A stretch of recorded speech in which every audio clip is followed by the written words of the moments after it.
GIS is helping us make better decisions.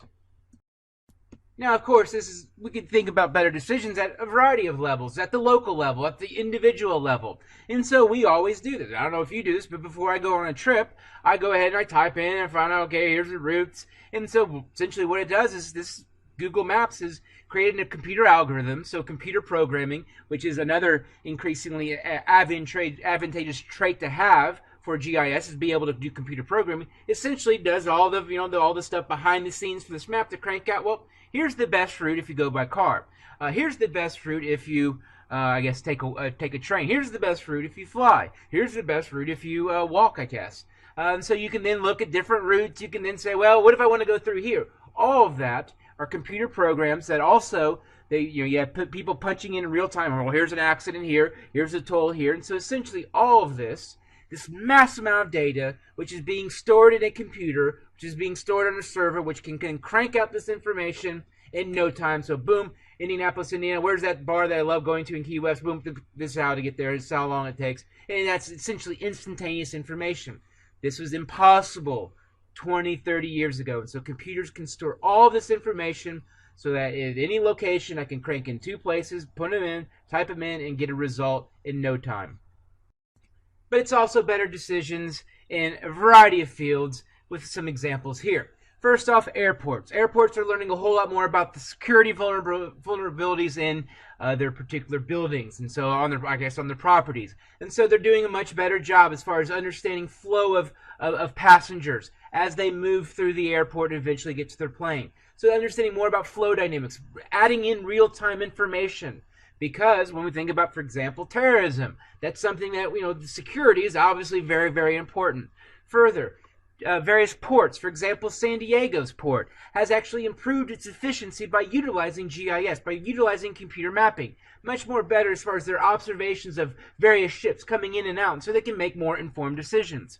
Further, this is a local example. Within Indianapolis, our local emergency response, so essentially our ambulance services, they essentially use GIS so that when all of a sudden there's an issue, say a fire or an accident, they know the shortest path, or more importantly, would say the quickest path to get from wherever they might be located to that actual accident scene or that fire scene. So they can throw in all various kinds of variables. Let's all of a sudden say there's traffic at this one intersection. It might be better for the ambulance to go a different route, maybe a longer route as far as on the road. But if it's quicker to get there, that's all that matters is how quickly can we get there. Further, bioterrorism. So we think about bioterrorism and think about all of a sudden airborne agents released into the air. And so someone just pollutes the air with something that's deadly. It's all of a sudden when people inhale is going to kill them. Well, essentially we can then create a real-time map of where at that moment we can look at the wind direction, we can look at wind speed, we can look at humidity, we can look at all kinds of atmospheric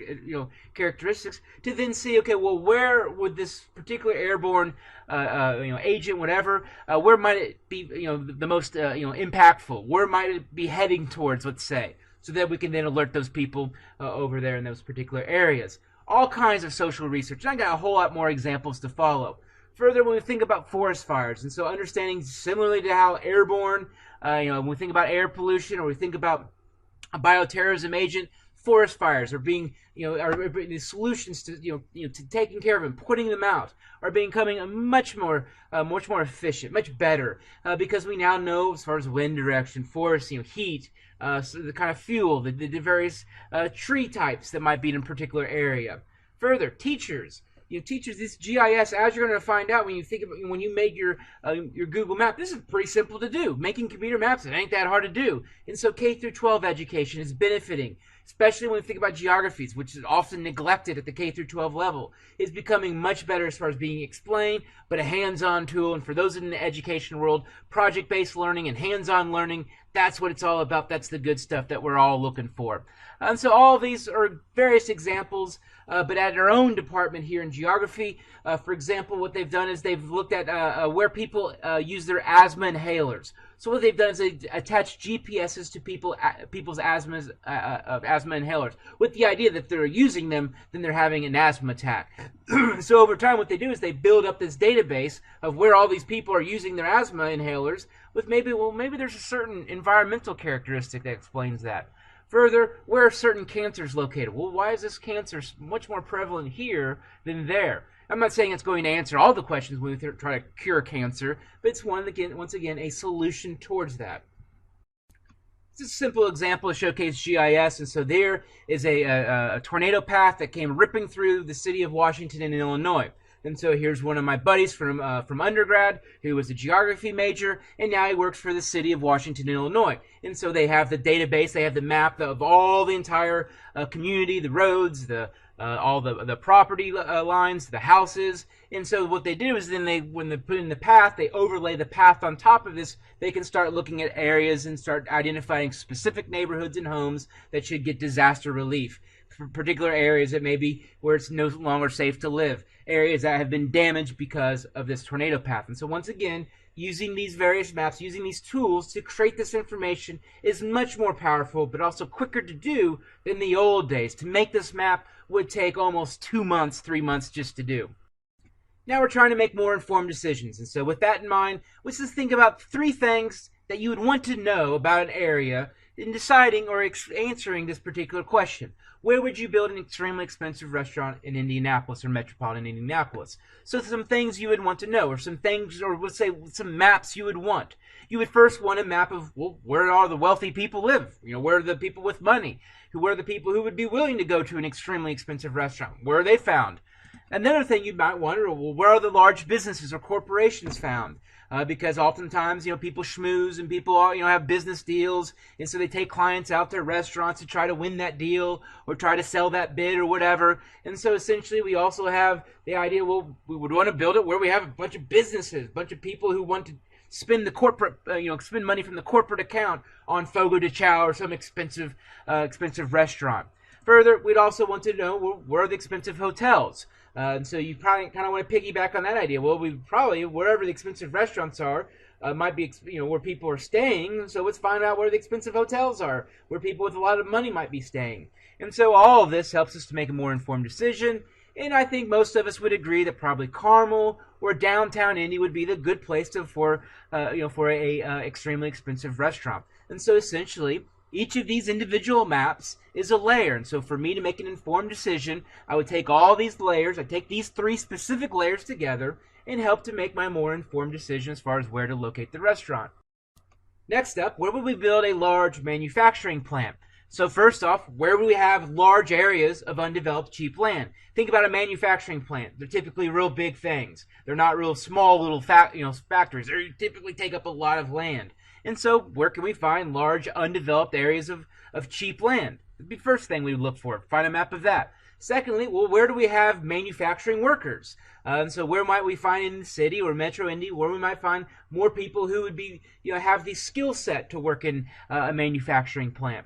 Further, think about manufacturing. For manufacturing goods or products, we're going to rely on raw materials to come in to be transported to our facility. But then we're also going to want to crank products out once we're finished manufacturing them. So being close to transportation networks, whether it be railroads, highways, airports, would also be a key thing. And so you take these 3 specific things together, I would argue somewhere by the airport, somewhere on the west side, maybe Plainfield, maybe in Decatur Township, maybe in the Mooresville area, somewhere over there where we have large undeveloped land. A lot of it was, farmland that's, slowly being, removed or changed over to something else. And so we have this cheap land combined with the fact there's a lot more residents there that are manufacturing. Further, we've got all the various transportation. That's where our airport's located. Got all the various railroad lines. We've got the interstate, 70, 465, 74, 65, all within close distance. And so all of this helps to explain why we would locate our facility there. Next up, where would we build an automobile racing museum? And so first off, where we have, people who are tourists. I mean, people who go to museums more often than not, a lot of locals will go to a museum, but I bet on average a good percentage of those would be tourists. People who would be kind of interested, well, since I'm here, I'm going to see something that's interesting to the local culture, and no doubt racing's interesting to the local culture. Further, well, where do we have various motorsport venues or attractions where people that are race fans go to? And so of course the Indianapolis Motor Speedway, you're going to get people visiting there for the various events. You got over in Claremont, just to the west of the Indianapolis Motor Speedway, you have Indianapolis Raceway Park, or wherever it's called now, in which you have a drag strip in which they have the world's largest drag race there. You also have an oval racetrack. You got a road course. So you got another a place in which you could build maybe the facility close to where you have race fans. Finally, where else, where there's other museums. And so the idea is, people might visit a couple museums in one day. And so if there's other museums nearby, then that would also make a good a location choice. So if we could say where in Indianapolis, we could say Speedway, or maybe Claremont, or downtown, where like I said, we have those other museums already located.